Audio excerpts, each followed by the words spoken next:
Cinema 7 here in Gateway.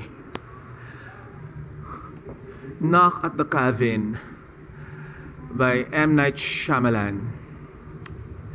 Save your family or save humanity. Make the choice. Grabe guys, napakagandang pelikula. Mind-blowing. As you can see guys, meron silang dalang mga weapon or something na tools. As you can see guys, pangpatay nila yan or mag-iisip ka kung para saan yan, diba? So ang mga bida dito si Dave Bautista tsaka si Rupert Grint tsaka sila headed by them. Guys, wala na muna akong gaanong shoutout kasi baka kulangin ako sa oras. I-ano muna natin to. I'm overwhelmed by the movie. Hindi ko akalain na ganun ang kwento. Clueless. Hindi mo mahulaan kung ano mangyayari, kung saan patutungo yung kwento, kung ano ang kalalabasan ng pagkaka-execute ng eksena. Hinuhulaan mo na ganun pero hindi pala. Sana guys makita ako dito para mas malaki, mas magaling. Ayan. Mukhang madilim no? Dito na lang para manggigigil ka sa sobrang inis sa mga karakter. Mapapamura ka dahil sa galit na nararamdaman mo. Makapigil hininga. Gusto mo mong tumulong, gusto mong pumasok doon sa screen, sa big screen para magkaroon ka ng participation sa movie pero wala kang magawa. Nakakapagngit-ngit sa sobrang ganda. Grabe, hindi ko ma-explain ang sarili ko sa pagkakagawa ng kwento ni Director M. Night Shyamalan. Pag talaga si M. Night Shyamalan, talagang mind-blowing, mind-guessing game. Manggigigil ka, tapos yung ngipin mo talagang teeth grinding talaga. Splendid, superb.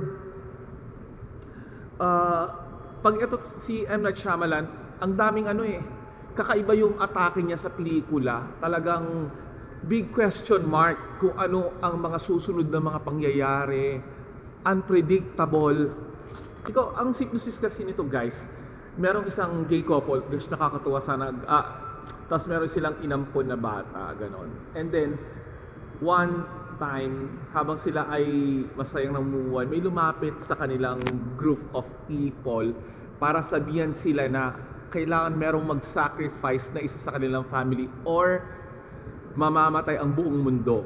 So, kahit ikaw naman guys, hindi mo isasakripisyo ang pamilya mo para lang masave. Kasi, hindi mo akalain, ano ba mga baliw ba ang mga to para magsabing ganun sa kanila na patayin ang sa family nila. So, it's all up to you guys to find out kung may namatay ba sa family or wala. Or, ito ba mga baliw-baliwan lang ba ang mga taong to na apat na pumunta sa kanila na mga intruder para lang guluhin yung buhay nila, yung isip nila, yung pagiging tahimik nila, yung pagiging masayang family nila, di ba?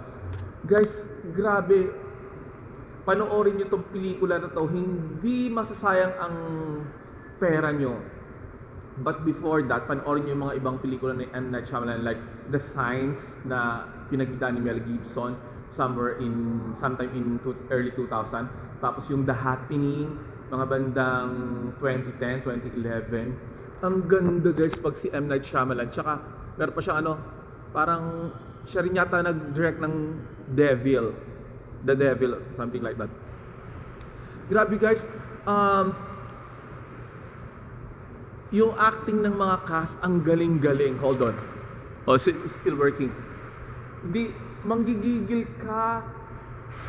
Hindi mo talaga mapipigilan yung sarili mo na mapapamura ka talaga sa sobrang ganda.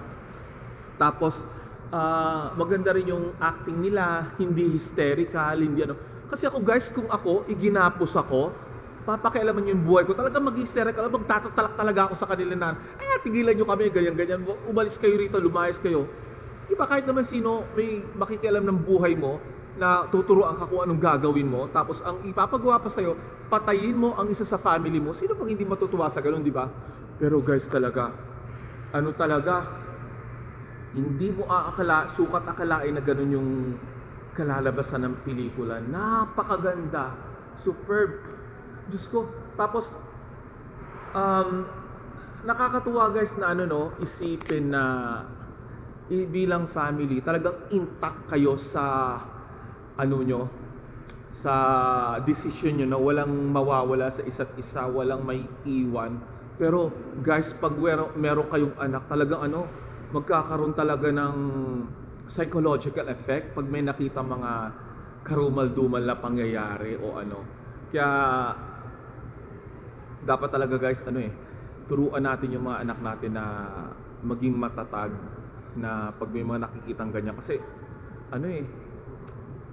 talaga to, pang mature audience kung tutuusin na hindi pwede ang bata na manood ng basta-basta ganyan. And at the same time, ang masasabi ko pa sa pelikula, uminog yung kwento sa cabin lang talaga sa gubat. Tapos lang guys 1 hour and 40 minutes lang yung pelikula, pero parang ang haba-haba ng pagkakakwento, nahimay talaga nila. Mabilis yung pacing, hindi boring, hindi ka maiinip. Tsaka tinakal na talaga nila guys yung kwento. Pagkadating pa lang ng mga intruders, sinabi na agad nila yung purpose nila. So isipin mo, parang namang susunod na pangyari, sinabi na, parang ganun. So parang wala nang mga exciting part. Pero grabe, talagang from start to finish, aabangan mo ang bawat salita nila, aabangan mo ang bawat atake, ang mga kilos ng bawat characters.